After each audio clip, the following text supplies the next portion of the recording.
हाँ धैर्य, निश्चित रूप से ये गुण तुम्हें अपने पिता से मिला है लक्ष्मणा। अरे बिना बात की गहराई समझे तुरंत प्रतिक्रिया दे देती हो। पहले शांति पूर्वक मेरी बात सुन तो लो पुत्री। अब सुनने को शेष क्या है मामा श्री? आपने बिल्कुल ठीक कहा। मुझे आंख बंद करके किसी पे विश्वास नहीं करना चाहिए और आप पर विश्वास करके मैंने बहुत बड़ी भूल की है। इससे शेष तो ये होता कि मैं स्वयं जाके पिताजी से बात कर। आपने मेरे जीवन में दुख के बीज बो दिए मामा जी।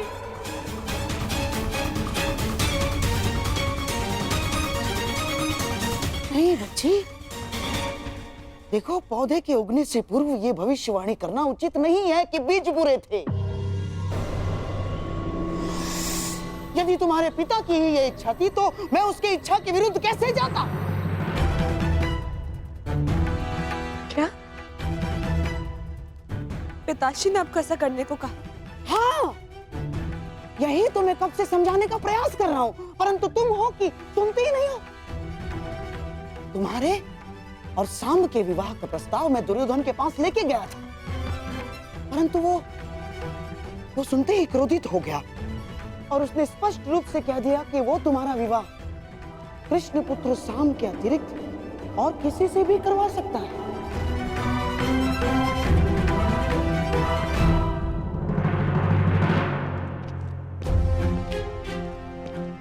सेवक, ठीक है, तुम्हारी लक्ष्मणा कहाँ है? जी उस और अंतिम कक्ष में। ठीक है। परंतु आपने उन्हें बताया नहीं कि मैं सांब से प्रेम करती हूँ। मैंने बताया उसको। मैंने तुम्हारी सहायता का वचन जो लिया है और दुर्योधन से अधिक मैं तुमसे प्रेम करता हूँ लक्ष्मणा, और तुम्हारे कल्याण का उत्तरदायित्व कैसे भूल सकता हूँ मैं ना? तो फिर उन्होंने क्या कहा? कहा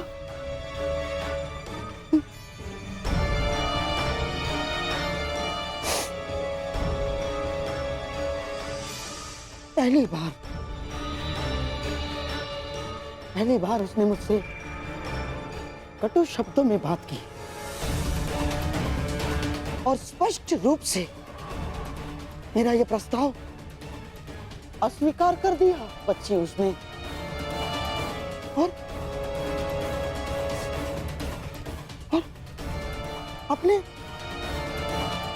अपने मामा के नाश की चेतावनी दे डाली उसने।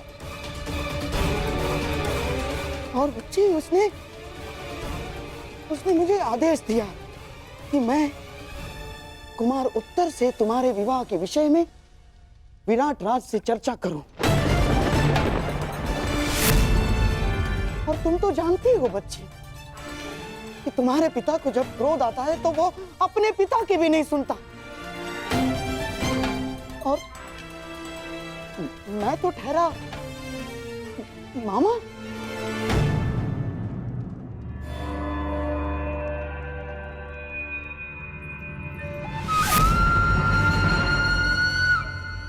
मुझे विश्वास नहीं हो रहा, अपनी शत्रुता के चलते पिताश्री मुझसे मेरा प्रेम छीन सकते हैं।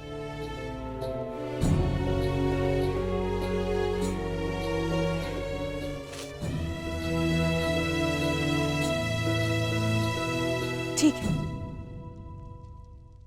तो मैं भी उन्हीं की पुत्री हूं। मैंने निर्णय ले लिया है, अपने वर का चयन करना हर स्त्री का अधिकार होता है और मेरा यह अधिकार मुझसे कोई नहीं छीन सकता और मैं इस अधिकार का प्रयोग करूंगी।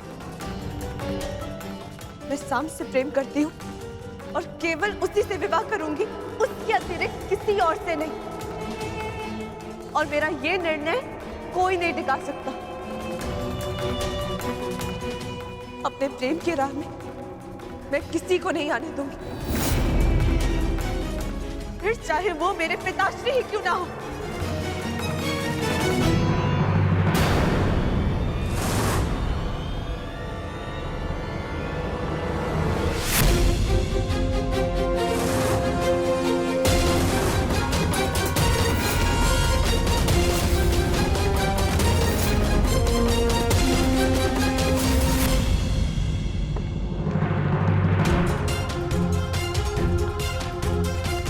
नहीं, मैं लक्ष्मणा का विवाह उत्तर से नहीं होने दूंगा।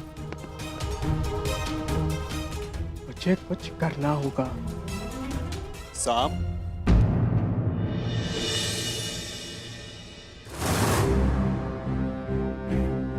हस्तिनापुर की राजकुमारी लक्ष्मणा का हाथ विराट कुमार उत्तर के हाथ में देने का प्रस्ताव रखता। आपका क्या मत है प्रथम पूज्य वासुदेव? मैं गांधार नरेश के विचारों से पूर्णतः सहमत हूं। साम,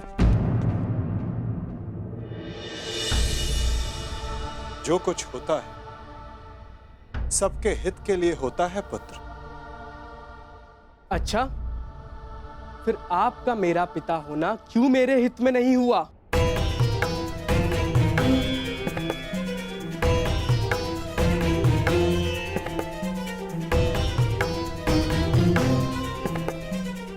आपने वहां लक्ष्मणा का विवाह उत्तर से होना निश्चित किया।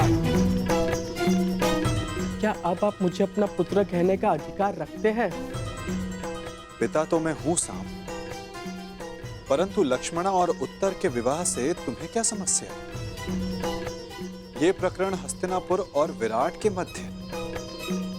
फिर तुम क्यों इतने आक्रोश में? मैं आक्रोश में हूं क्योंकि लक्ष्मणा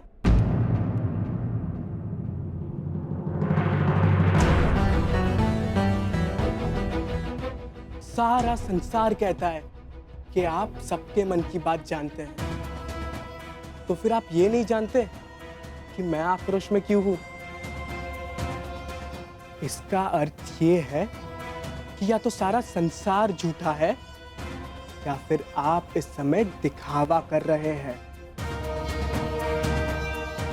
आपकी धोरी नीति मैं कभी समझ ही नहीं पाया, या फिर ये कहूं मैं कभी समझना चाहता ही नहीं हूं, क्योंकि आप केवल चाहते हैं कि सब आपके समक्ष झुके।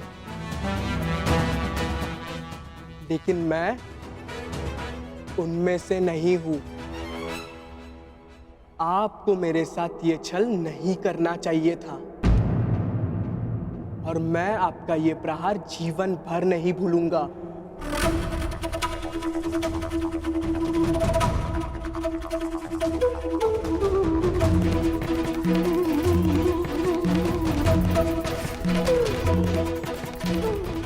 तुम जो मेरे साथ करने वाले हो पुत्र, वो सारा संसार नहीं भुला पाए, परंतु तब भी हर पिता की भांति मैं तुम्हें क्षमा करता रहूंगा और तुम्हें अपनी ही भूल से शिक्षा लेते देखता रहूंगा।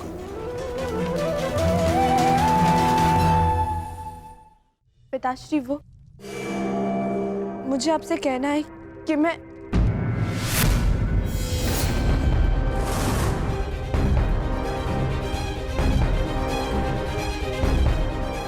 दुर्योधन, ईश्वर के लिए इस बच्चे पर रुष्ट ना हो। अरे ये तो अबोध। शांत रहिए आप। ये कोई राजनीति का चौसर नहीं है और ना ही रणभूमि का खेल। ये मेरा परिवार है, मेरे परिवार की प्रकरण है, और इसके मध्य में आपको बोलने की अनुमति नहीं देता हूं। आज केवल मैं बोलूंगा और आप सुनेंगे।